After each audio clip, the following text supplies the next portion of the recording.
नमस्कार दोस्तों, आप सबका स्वागत है। आज की हमारी कहानी है बहू हो तो ऐसी।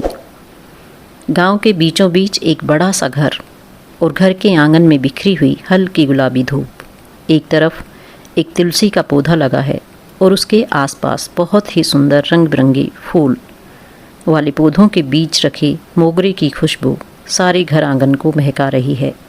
सूत के धागों से बुना हुआ एक पलंग वहीं पड़ा हुआ है और उसके आसपास बड़े बड़े मुड्ढे पड़े हैं। रामलाल जी पलंग पर लेटकर हुक्का गुड़गुड़ा रहे हैं। उनकी पत्नी सविता जी अपने घर के कामों में व्यस्त है। तभी उनका बेटा अनुज खुश होता हुआ बाहर से आता है और कहता है, माँ, पिताजी, मेरी नौकरी लग गई है। आपको पता है, मुझे गुड़गांव में नौकरी मिली है और सबसे खुशी की बात तो ये है कि कंपनी वाले रहने को वहीं एक फ्लैट भी दे रहे हैं। रामलाल जी बहुत खुश हो जाते हैं और अपने बेटे अनुज का माथा चूम लेते हैं। वहीं सविता जी और रामलाल जी जब सुनते हैं कि फ्लैट भी मिला है तो वे थोड़ा परेशान हो जाते हैं। तभी रामलाल जी बोले, गांव में जो इतनी बड़ी खेती बाड़ी है, घर में 2-2 ट्रैक्टर हैं, इसे कौन संभालेगा? घर का तू ही इकलौता वारिस है। हमसे दूर शहर चला जाएगा तो हमारे बुढ़ापे में हमारा ख्याल कौन रखेगा? तभी अनुज कहता है, देखो बाबूजी, तुमने तो गांव में ज़िंदगी बिता ली, कम से कम मुझे तो शहर की ज़िंदगी बिता लेने दो। अनुज ने किसी की एक ना सुनी और एक अटैची में अपने कुछ ज़रूरत के कपड़े रखे और गुड़गांव आ गया। शहर आने के बाद उसे शहर की चकाचौंध पसंद आने लगी। देर रात तक बाहर घूमना, दोस्तों के साथ पार्टी करना, खूबसूरत लड़कियों से बातें करना। अनुज को जॉब तो अच्छी मिल ही गई थी और सोने पर सुहागा ये था कि फ्लैट भी कंपनी से मिला था, वरना गुड़गांव जैसे शहर में अच्छों की जेब ढीली हो जाती है। अब तो उसका मन गांव से उठने लगा था। धीरे धीरे उसने अपनी व्यस्तता बताकर अपने माँ पिताजी से फ़ोन पर बातें करना कम कर दिया था।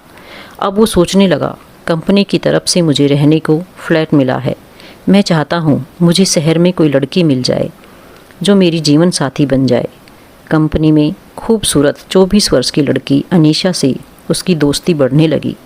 वह अक्सर अनीशा के साथ कॉफ़ी पीने लगा और गपशप करने लगा। वह धीरे धीरे अनीशा की तरफ आकर्षित हो रहा था। एक दिन अनुज अनीशा के साथ बैठा कॉफ़ी पीते हुए पूछने लगा, अनीशा, तुम्हारे घर में कौन कौन है? अनीशा ने एक गहरी सांस ली, फिर अनुज को बताया, घर में हम 3 बहनें हैं, मैं सबसे छोटी हूँ। बड़ी बहनों की शादी हो चुकी है। अब मम्मी पापा मेरे लिए लड़का तलाश रहे हैं। तब अनुज ने खुशी जताते हुए कहा, मैं भी कुंवारा हूँ, अगर तुम चाहो तो तुम मुझसे विवाह कर सकती हो। फिर कुछ सोचकर अनुज कहने लगा, मैं अनाथ हूँ, आश्रम में पढ़ लिख कर बड़ा हुआ हूँ और फिर यहाँ नौकरी के लिए आवेदन दे दिया। अनुज ने गांव के बारे में अपने अम्मा और बाबूजी का कोई जिक्र नहीं किया। वह शहर की ज़िंदगी जीना चाहता था, रोज़ गांव जाने आने की झंझट से छुटकारा पाना चाहता था। अनुज और अनीशा का मिलना जुलना बढ़ता चला गया। अनुज अपनी सैलरी दिन प्रतिदिन अनीशा पर खर्च करता, कभी उसे गिफ्ट देता तो कभी उसके परिवार के लिए गिफ्ट ले आता। अनीशा के परिवार वालों ने अनुज को पसंद कर लिया और उन दोनों की कोर्ट मैरिज हो गई। अनुज अब अनीशा को अपनी कंपनी के फ्लैट में ले आया। दिन हंसी खुशी बीतने लगे। अनुज का नया मोबाइल और नई सिम के कारण गांव में बैठी अम्मा जब भी कॉल करती तो अनुज को कॉल नहीं लगता। एक दिन अनुज की माँ ने अनुज के बाबूजी से कहा, सुनो जी, मेरा जी घबरा रहा है। अनुज को घर से गए हुए पूरे 3 साल बीत चुके हैं, उसका कॉल भी नहीं लगता। कहीं वह किसी मुसीबत में ना हो। बेटे को तो हमारी फिक्र नहीं है, पर हम तो माँ बाप हैं। चलो गुड़गांव चलते हैं, कहीं ना कहीं तो हमें वह मिल ही जाएगा। मैं उसे बचपन से ही जानते हूँ, एक नंबर का नालायक है। अरे पगली, इतने बड़े गुड़गांव शहर में हम उसे कहाँ ढूंढ लेंगे? लेकिन अपनी पत्नी की आंखों का बहता हुआ पानी देखकर रामलाल जी का कलेजा फटा जा रहा था। अपनी पत्नी की बातें सुनकर कहने लगा, कल ही हम गुड़गांव चलते हैं, खोज ही लेंगे। अनुज, अनीशा कहाँ हो? अनुज ने गली के बाहर से अनीशा को आवाज़ लगाई तो गोद में 2 वर्ष के बेटे चिंटू को उठाए बालकोनी से नीचे अनीशा झांकने लगी। फ्लैट का ताला लगाकर तुरंत नीचे आओ, तुम्हें कुछ दिखाना है। अनीशा फ्लैट का ताला लगाकर चिंटू को साथ लिए नीचे गली में आ पहुंची। अनुज पास ही एक फ्लैट पर अनीशा को ले गया और बताने लगा, अनीशा, मेरे पास तुम्हारे लिए एक सरप्राइज़ है। तुम्हें याद है, मैंने अफोर्डेबल हाउसिंग स्कीम में आवेदन किया था और वह फ्लैट हमारा निकल चुका है और आज उसकी चाबी भी मुझे मिल गई है ना सरप्राइज़। कंपनी की तरफ से जो फ्लैट मिला है हम उसी में रहेंगे और इस फ्लैट में किराएदार रखेंगे। इस फ्लैट का जो किराया आएगा उसी से फ्लैट की किस्त भी देते रहेंगे। कुछ सालों में यह फ्लैट फिर अपना हो जाएगा। तुम कल से ही यहाँ किराएदार रख लो। मैं तो कल कंपनी चला जाऊँगा, मुझे समय नहीं मिलेगा। अगले दिन अनुज की कंपनी जाने के बाद अनीशा नए किराएदार की खोज में गली के बाहर ही रहने वाले एक डीलर के पास जा रही थी, जो फ्लैट को किराए पर चढ़ाने का काम करता है। तभी अनीशा की सहेली करीना अचानक मिली और गले मिलते हुए बोली, अनीशा, तू कैसी है? तेरा पति अच्छा है? तब अनीशा बोली, मैं तो ठीक हूँ। हमने नया फ्लैट ले लिया है, उसमें किराएदार रखना चाहती हूँ ताकि 2 पैसे और कमा सकूँ। तब करीना बताने लगी, मैं अपने पति के साथ मुंबई से लौट रही थी। आज सुबह गुड़गांव मेट्रो स्टेशन पर उतरी तो वहाँ 2 बुजुर्ग ऑटो वाले से पूछ रहे थे, हमें यहाँ कोई कमरा रहने को किराए पर मिल सकता है क्या? मगर ऑटो वाला उनकी बातों पर हंसने लगा, कहने लगा, हमें सुबह से सवारी नहीं मिली, तुम्हारे लिए कमरे की व्यवस्था कैसे करें? ना जान ना पहचान, कहीं तुम पाकिस्तान से तो नहीं आए हो? मुझे तो आतंकवादी लग रहे हो। तब मैं दौड़कर ऑटो वाले के पास पहुंची और उसे झाड़ती हुई बोली, कम से कम उम्र का तो लिहाज किया करो। किसी ने सच ही कहा है, ऑटो वाले बड़े बदतमीज़ होते हैं। और उन बुजुर्ग बूढ़े बुढ़िया को मैं अपने साथ घर ले आई। सुबह से उनके लिए मैं किराए का कमरा ही ढूंढ रही हूँ। चलो अच्छा हुआ अनीशा, तुम्हारा फ्लैट खाली है। अनीशा ने अपने पर्स से नए फ्लैट की चाबी अपनी सहेली करीना को दे दी और कहा, तुम अभी उन किराएदारों को हमारे नए फ्लैट में शिफ्ट कर दो। अनीशा घर जाकर आराम से बिस्तर पर लेट गई। फिर सोचने लगी, अनुज को वीडियो कॉल करके सूचना दे देती हूँ कि किराएदार मिल गए। फिर सोचने लगी, अभी कंपनी में काम कर रहे होंगे। जब मैं जॉब करती थी तो वहाँ का बॉस कॉल करने और सुनने में आंखें फाड़ फाड़ कर देखता था। ठीक किया अनुज ने, जब मेरी कोख में सौरभ था तभी नौकरी से मेरा इस्तीफ़ा मांग लिया। तब से घर संभाल रही हूँ, अभी आराम करती हूँ, 2 घंटे बाद जाकर उनसे किराया मांग लूँगी। अनीशा ने कॉल करके अपनी बहनों और माँ को बताया, हमने नया फ्लैट ले लिया है, इसी संडे को घर में हवन करवा रही हूँ, तुम सबको ज़रूर आना है। अनीशा ने देखा शाम हो चुकी है, अब मैं नए किराएदारों से मिलकर आती हूँ। नया फ्लैट भी ज़्यादा दूर नहीं था, 200 मीटर की दूरी पर ही था। अनीशा अपने नए फ्लैट में गई तो एक बूढ़ी औरत झाड़ू लगा रही थी। वही बीड़ी पीते हुए एक बुजुर्ग बालकोनी के पास बैठे थे। तब अनीशा बोली, शहरों में 5000 का छोटे से छोटा कमरा है, बिजली के बिल अलग से देना होगा, गुसलखाना और रसोई भी है, सब मिलाकर आप लोग मुझे 8000 महीना दे दीजिएगा। रुपये पहले चाहिए। तब बुढ़िया ने कहा, अभी तो हमारे पास केवल 500 रुपये ही हैं, लेकिन कल शाम तक आपके रुपयों का इंतज़ाम ज़रूर कर देंगे। बेटी, ठीक है, बेटी कहने की ज़रूरत नहीं है, किराएदार हो वे किराएदार ही बनकर रहो। अनीशा ने उसे थोड़ा रूप से कहा, कल शाम को आऊँगी और किराए के रुपये लेकर जाऊँगी, लेकिन एक बात और है, रविवार के दिन हमारे घर के लोग आएंगे, तब तक के लिए यह फ्लैट खाली कर देना। तब बुढ़िया बोली, फिर हम कहाँ रहेंगे? तब अनीशा बोली, मैं क्या जानूँ, मैं इस फ्लैट की मालकिन हूँ, मैं जब चाहे फ्लैट खाली करवा सकती हूँ, सिर्फ रविवार की बात है, पास में मंदिर है, वहीं दिन बिता लेना।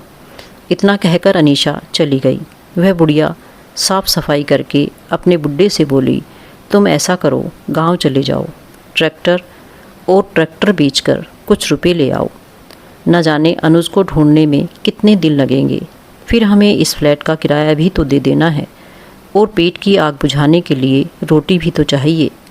तब बुजुर्ग ने कहा, तुम्हारे पास अनुज की फ़ोटो तो है ना, उस फ़ोटो को गली सड़क बाज़ारों में दिखाऊंगा तो शायद कोई ना कोई तो ज़रूर बता देगा। अभी मैं गांव जाकर ट्रैक्टर बेच कर आता हूँ। अनुज वहीं अपना बैग खूंटी पर टांगते हुए अनीशा को पुकारता है।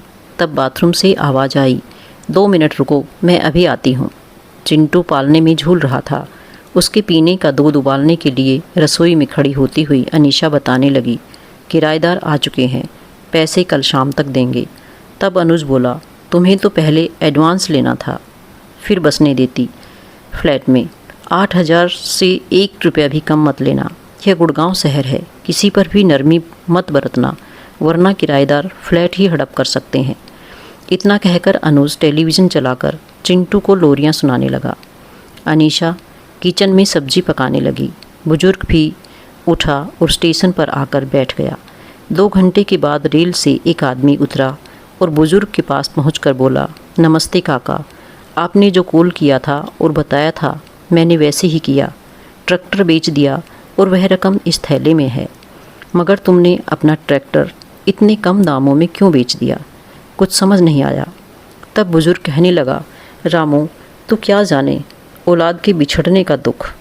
खैर मैं अपने बेटे अनुज को खोज लूँगा। और सुन, अगले महीने दूसरा ट्रैक्टर भी बेचकर इसी तारीख को यहाँ पर इसी जगह ज़रूर मिलना। वह शाम होने से पहले ही अपनी पत्नी के पास लौट आया। अनीशा वहीं बैठी थी। बुजुर्ग ने 8,000 रुपये दे दिए और कैंटीन से दाल चावल पैक करवा कर ले आया था। सविता जी सुबह से भूखी थी। अनीशा रुपये लेकर चली गई। जाते जाते अनीशा ने कहा, कल रविवार है, कल फ्लैट में मत दिखना, सोमवार को ही आना, फिर जब तक मन करे रहना। मेरे रिश्तेदार आएंगे, अगर वे रात को रुक जाएंगे तो मैं उन्हें मना नहीं कर पाऊंगी। तभी अनीशा की नई फ्लैट पर करीना आ गई। वह अनीशा से कहती है कि जब तूने कॉल करके बताया कि रविवार को तेरे इस फ्लैट में हवन है तो मैं बताने चली आई, मैं हवन में नहीं आ पाऊंगी। रविवार को हम गुड़गांव से बाहर जा रहे हैं। घर की नौकरानी से कहा था कि हमारे फ्लैट की रखवाली करते रहना। बस अब हमने इतना ही कहा था कि फ्लैट के भीतर रहना, हम बाहर से ताला लगा देंगे और चाबी हम ले जाएंगे। तो रानी भड़क गई और मना कर दिया। तब अनीशा बोली, तुम एक काम करो, हमारे किराएदारों को अपने फ्लैट में रखो, इनका भी समय बीत जाएगा और हमारा हवन भी हो जाएगा। करीना ने बुजुर्ग बुढ़ी बुढ़िया से बात की तो वे मान गए और रुकने के लिए राजी हो गए। रविवार का दिन भी आ गया। करीना ने उन बुजुर्गों को अपने फ्लैट में रखा और बाहर से ताला लगा दिया। इधर अनीशा ने सब रिश्तेदारों, माँ, पिताजी, भाई बहन को हवन करने के लिए बुला लिया। पूरी हलवा खा पीकर शाम तक सभी चले गए। अनुज ने सब रिश्तेदारों से आशीर्वाद लिया, फिर फ्लैट पर ताला लगाकर कंपनी वाले फ्लैट पर वापस अनीशा और चिंटू को लेकर पहुंचा। रात के 11 बज चुके थे। दोनों बुजुर्ग फ्लैट के भीतर फर्श पर बैठे थे। बुजुर्ग ने बीड़ी निकाली तो बुढ़िया ने टोकते हुए कहा, तुम्हारा दिमाग तो खराब नहीं है? यहाँ कैमरे लगे हुए हैं, बीड़ी पीने से यहाँ के महंगे सोफ़ों में छेद हो जाएगा। हो सकता है। बुजुर्ग ने बुढ़िया की बात सुनकर बीड़ी बुझा दी। फिर पूछने लगा, लेकिन मुझे एक बात समझ नहीं आई। शहरों में जब मकान मालिक कहीं जाते हैं तो अपने फ्लैट की रखवाली के लिए अपने नौकरों को फ्लैट में बंद क्यों कर जाते हैं? शहरों में इंसान को इंसान नहीं समझा जाता। तब बुढ़िया ने कहा, तुम पगला गए हो, हम यहाँ अनुज की तलाश में आए हैं और तुम यहाँ राम कहानी लेकर बैठ गए। चलो सो जाओ, सुबह तक तो ताला खुल जाएगा। फ्लैट के बाहर गली में एकदम सन्नाटा पसरा हुआ था। कुत्तों की भौंकने की आवाज़ें लगातार आ रही थी। 2 बुजुर्ग प्राणी एक कमरे में बंद, बाहर से ताला लगा हुआ। शहरों में अब मोहब्बत और प्रेम का कोई स्थान नहीं है। रात के 2 बज चुके थे। सविता जी बोली, मुझे तो नींद ही नहीं आ रही। तुम्हें याद है जब अपनी पहली संतान हुई थी, ज्वर चढ़ने के कारण हम उसे लेकर कहाँ कहाँ भटके। एक डॉक्टर ने उसे ठीक से ना देखा और उसने दम तोड़ दिया। तब तुमने मुझे बहुत तसल्ली दी थी। फिर 5 सालों तक मेरी कोई संतान नहीं हुई और हम मंदिरों की चौखट के ऊपर अपना माथा रगड़ते रहे। तब जाकर के शादी के 11 साल के बाद अनुज हुआ। डॉक्टर ने कहा, अब इसके बाद तुम्हें कोई संतान ना होगी। डॉक्टरों ने तुम्हारे भीतर शारीरिक कमजोरी बताई थी, तब से आपने भी बीड़ी का सहारा ले लिया। अनुज तो बचपन से ही शहर जाने की जिद करता था। बड़ा होने पर उसने अपनी कसर पूरी कर ली। सविता जी की आंखें भर आई तो रामलाल जी बोले, तुम रोती क्यों हो? अपना बेटा अनुज मिल जाएगा, ज़रूर मिलेगा। बातें करते करते दोनों फ्लैट के एक कोने में लेटे लेटे कभी यादों में खो जाते, कभी अतीत में। शहर की ज़िंदगी और शहर के लोग मुझे कुछ अजीब लगते हैं। अगर अनुज की तलाश ना करनी होती तो मैं गुड़गांव शहर कभी ना आता। तो सविता जी बोली, मैं जानती हूँ तुम ऐसा क्यों कह रहे हो। हम ताले में बंद हैं। अगर भूकंप आ गया तो हम यहीं दबकर मर जाएंगे। भागने का भी कोई रास्ता नहीं है। तुम भूकंप से बहुत डरते हो। गांव में तो खुले मैदान हैं, कच्चे मकान हैं। गांव में तो ग्राउंड फ्लोर पर ही रहना होता है। शहर में 10-10 मंजिला ऊंची बिल्डिंग है। रुपए पैसे वालों की दुनिया है, लेकिन इंसानियत अभी भी बाकी है। स्टेशन पर करीना मेम साहब हमें यहाँ ना लाती तो हम स्टेशन पर ही भटक रहे होते। और करीना मेम साहब की सहेली अनीशा, इसके पास किराए का कमरा ना मिलता तो कौन किराए पर रखता। सुबह होते ही मैं भी तुम्हारे साथ अनुज को ढूंढने चलूँगी। बातें करते करते दोनों गहरी नींद में सो गए। उन्हें किसी ने हिलाया तो उन्होंने आँख खोली तो देखा करीना अपने पति के साथ खड़ी थी। घड़ी में सुबह के 9 बज चुके थे। करीना ने पूछा, मैं एक बात पूछना चाहती हूँ, क्या तुम्हारी कोई संतान नहीं है? तो सविता जी ने बताया, 3 साल पहले मेरा बेटा गुड़गांव आया था, फिर उसका फ़ोन आना बंद हो गया। हम इंतज़ार करते रहे, दिन बीतते रहे, महीने बीते। फिर हमने सोचा शायद अब गांव लौट आएगा, लेकिन जब हम से इंतज़ार ना हो सका तो हम अपनी बेटी को ढूंढने गुड़गांव चले आए। करीना ने कहा, मैं भगवान से दुआ करूंगी आप लोगों का बेटा जल्द मिल जाए। सामने बाथरूम है, नहाकर तैयार हो जाओ। आपके कपड़े भी मैले हो चुके हैं, आप लोग हमारे कपड़े पहन लो। संकोच मत करना, मैं रसोई घर में कुछ नाश्ता बना दूं, आप लोग पेट भरकर खाना खा लेना। फिर हमारे पति आपको अनीशा के फ्लैट में छोड़ आएंगे। तब करीना के पति मुकेश बोले, आप लोगों का बेटा खो गया है, आप मुसीबत में हो। इस हालत में आप किराए पर रहकर अपने पैसे क्यों फूंक रहे हो?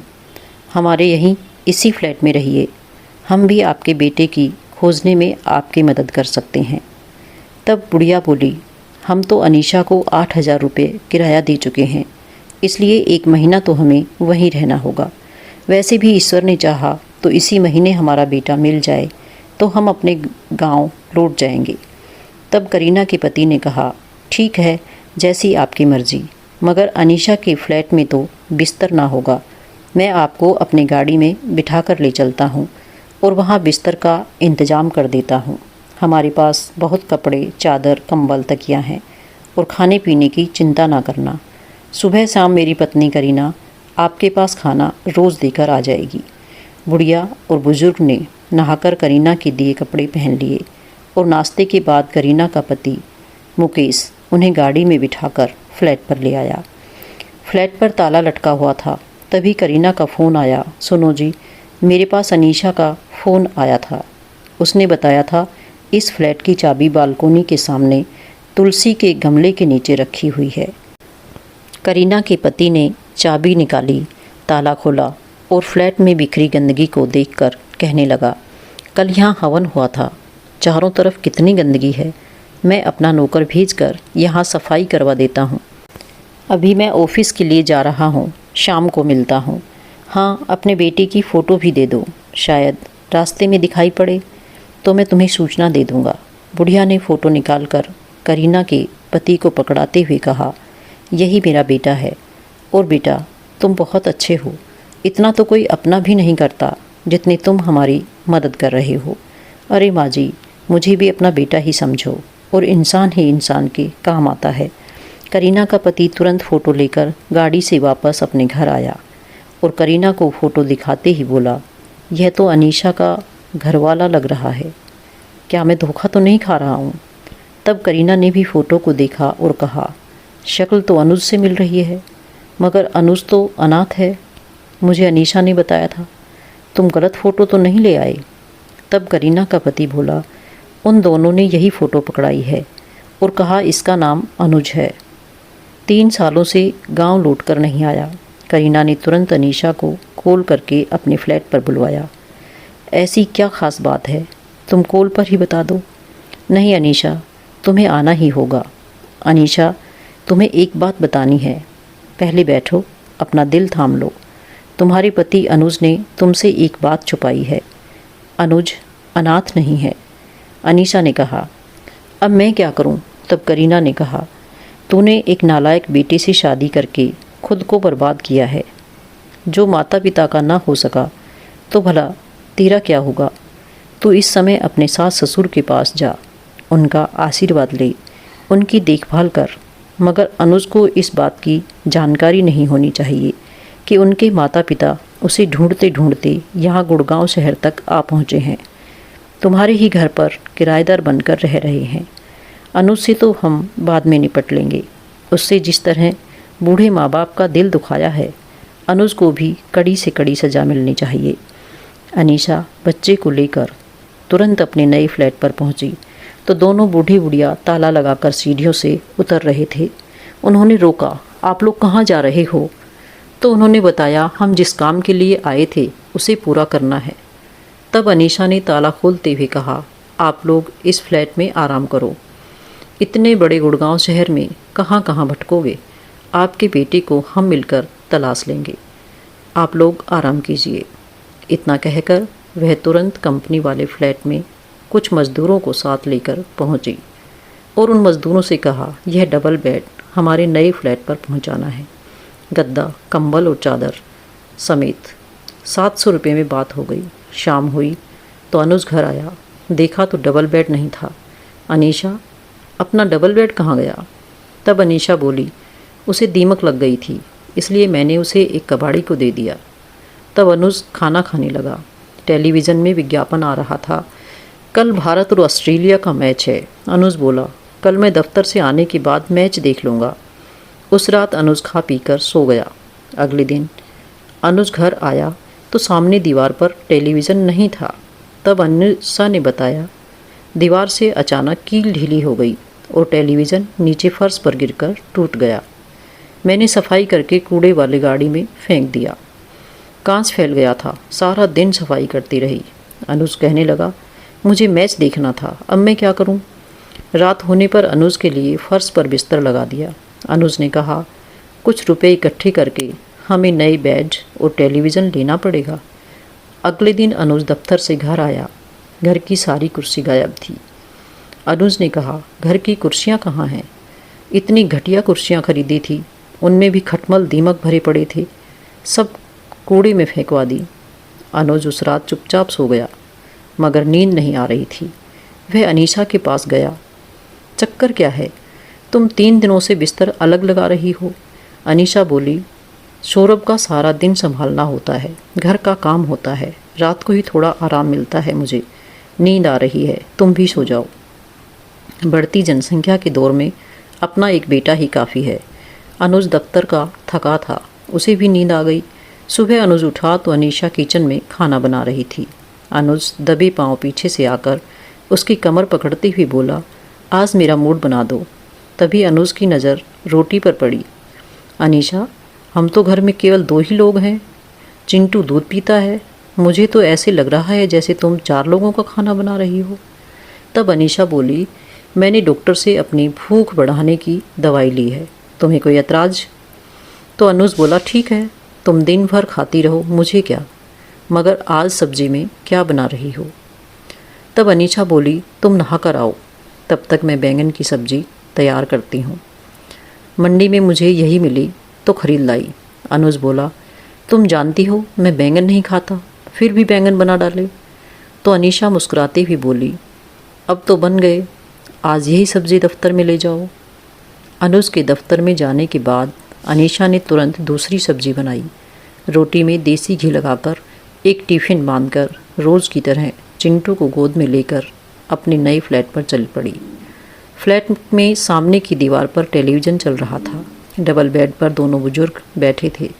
अनीशा व चिंटू को बेड पर बैठा दिया और उनके पैर छूने लगी तो सविता जी बोली, 3 दिनों से तुम हमारा पेट भर रही हो, हमारे लिए रोज़ सुबह शाम खाना भी लेकर आती हो, आखिर हमारी इतनी सेवा क्यों कर रही हो? हम तो तुम्हारे किराएदार हैं। तब अनीशा बोली, जब से आप लोग हमारे घर में आए हो, चिंटू के पापा की सरकारी जॉब लग गई है।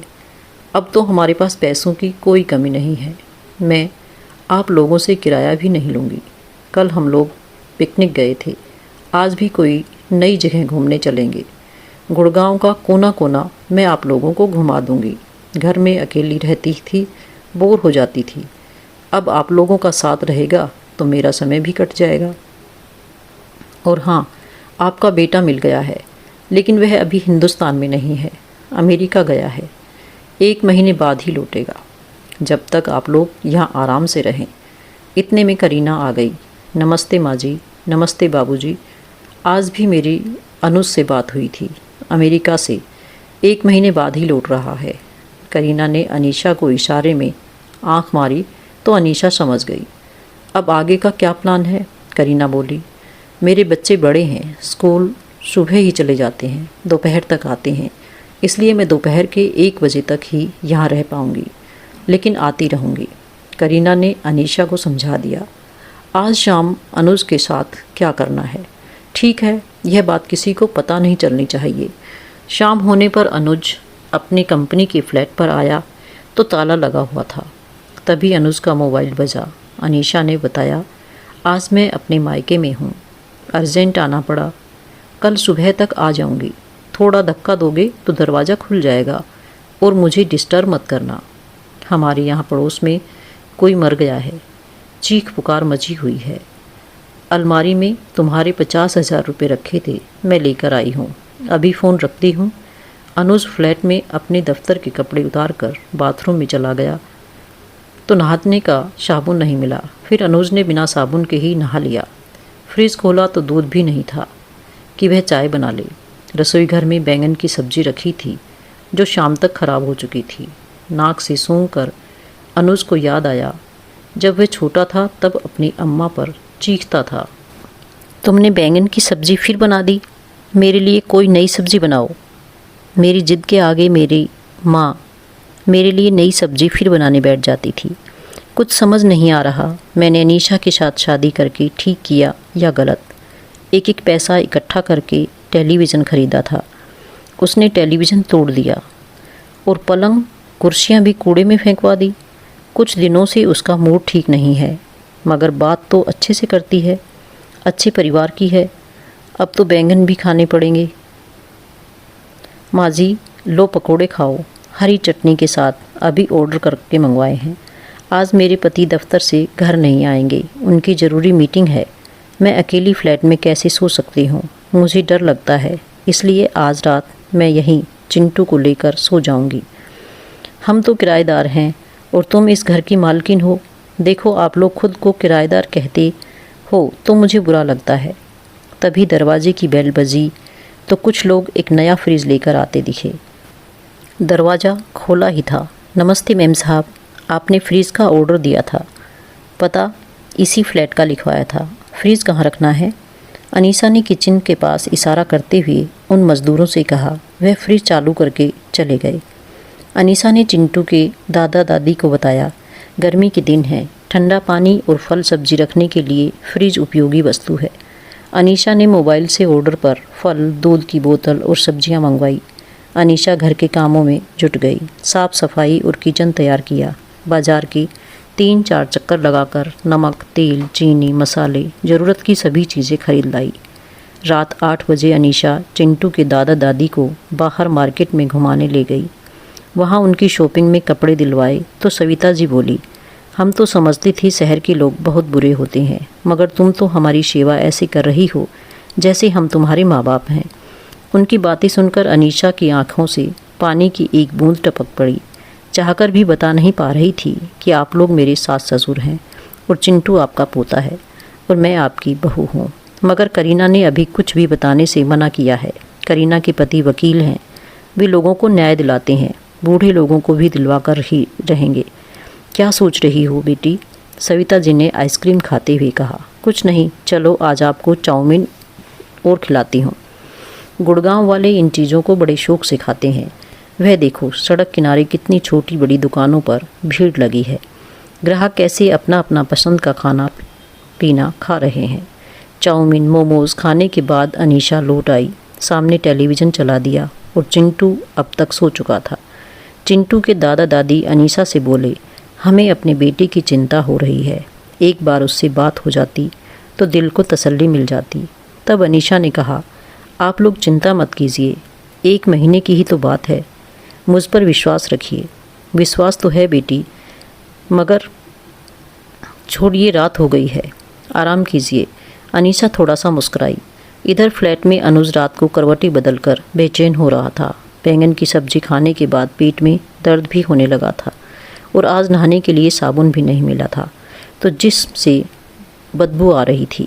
अलमारी में अनीशा ने 1 रुपया भी नहीं छोड़ा था, वरना होटल से खाना ही खा लेता। लेटे लेटे अनुज को नींद नहीं आ रही थी। अनुज ने अनीशा के मायके में फ़ोन करके पूछा तो उन्होंने बताया अनीशा तो यहाँ पर नहीं है। अनुज को महसूस होने लगा शायद अनीशा मुझे धोखा दे रही है। लगता है अनीशा की ज़िंदगी में कोई और आ गया है। अब मैं उसके साथ एक दिन भी नहीं रहूँगा। शहर चला आया था कि अपनी ज़िंदगी अच्छे से बिता लूँगा, मगर मुझे एक धोखेबाज पत्नी मिली। क्या नहीं दिया मैंने इसे, गहने कपड़े फ्लैट सब कुछ तो दिया, लेकिन वो तो धोखेबाज निकली। अब मैं उसको तलाक देने के बाद अपने गांव वापस चला जाऊंगा। मेरे बूढ़े माँ बाप ना जाने किस हाल में होंगे। किसी ने सच ही कहा है, जिस बच्चे ने अपने माता पिता की सेवा नहीं की वह कभी खुश रह ही नहीं सकता। मुझसे बहुत बड़ी गलती हो गई। अगले दिन सुबह अनुज तुरंत कोर्ट पहुंचा और तलाक के कागज़ एक वकील से बनवा लिए। अनुज घर आया तो अनीशा किचन में दूध उबाल रही थी।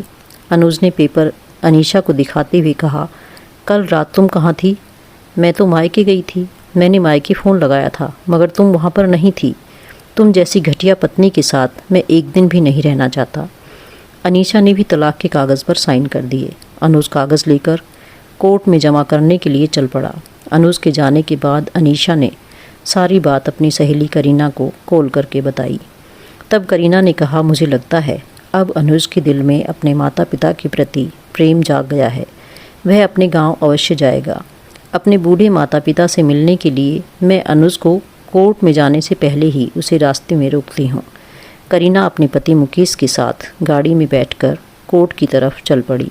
कोर्ट के बाहर ही अनुज खड़ा मिल गया। अनुज ने बताया, अब मैं अपनी पत्नी अनीशा के साथ नहीं रह सकता। उसने तलाक के पेपर पर भी हस्ताक्षर कर दिए हैं। मैं ये कागज़ कोर्ट में जमा करने के लिए ही आया हूँ। तब करीना और उनके पति ज़ोर ज़ोर से हंसने लगे। फिर दोनों एक साथ कहने लगे, अनीशा बहुत बुरी लड़की है, उसे तलाक ज़रूर देना चाहिए, मगर अभी नहीं। तुम हमारे साथ चलो अपने नए फ्लैट पर और एक बार अपने किराएदार से मिल लो, फिर फैसला लेना अनीशा से तलाक लेना है या नहीं। अनुज कुछ समझ नहीं पा रहा था बातों को, लेकिन करीना की जिद के आगे अनुज गाड़ी में बैठ गया। मुकेश गाड़ी चलाकर अनुज के नए फ्लैट पर वापस ले आया। अनुज जब अपने नए फ्लैट के भीतर पहुंचा तो वही डबल बेड, वही पुराना टेलीविज़न। अनुज ने जब देखा कि उसके बूढ़े माता पिता पलंग पर बैठकर आराम से टेलीविज़न देख रहे हैं, तत्काल करीना ने कहा, अपने नए किराएदार से मिलने। अनीशा भी चिंटू को लिए वहीं पर बैठी हुई थी। अनुज के माता पिता के सामने थाली में मटर पनीर की सब्जी, खीरे, ककड़ी की सलाद और देसी घी की रोटियां रखी थी और अब चिंटू अपने दादी की गोद में खेल रहा था। अनुज ने 3 सालों के बाद जब अपने माता पिता को देखा तो अपने आंसू रोक ना सका। चिंटू की दादी ने जब अनुज को देखा तो कहा, अरे तुम तो अमेरिका से आ गए, तुझे तो 1 महीने बाद आना था। तब करीना ने सब कुछ समझा दिया अनुज को कि तुम्हें सही राह पर लाने के लिए हम तुम्हारे साथ नाटक कर रहे थे। रामलाल जी व सविता जी को जब पता चला इस घर की मालकिन ही हमारी बहू है और चिंटू हमारा पोता है, मैं चिंटू की दादी हूँ। चिंटू की दादी ने अनुज को बताया, कल बहू हमारे साथ रात को यहीं रुकी थी। सुबह शाम का खाना बनाकर वह दिन भर यहीं रहती है। अनुज ने अनीशा से क्षमा मांगी और तलाक के पेपर फाड़ दिए। अनुज बहुत शर्मिंदा था। उसने अपने माँ बाप के पैर छुए और बोला, अम्मा बाबूजी मुझे माफ़ कर दो, मैंने आप लोगों का दिल दुखाया है। बूढ़े माँ बाप ने पुरानी बातों को भूलकर अपने बेटे को माफ़ कर दिया और बहू को आशीर्वाद दिया। तो दोस्तों, ये थी आज की हमारी कहानी। कैसी लगी कमेंट करके ज़रूर बताएं, और यदि वीडियो अच्छा लगा हो तो उसे लाइक और शेयर भी ज़रूर करें। धन्यवाद।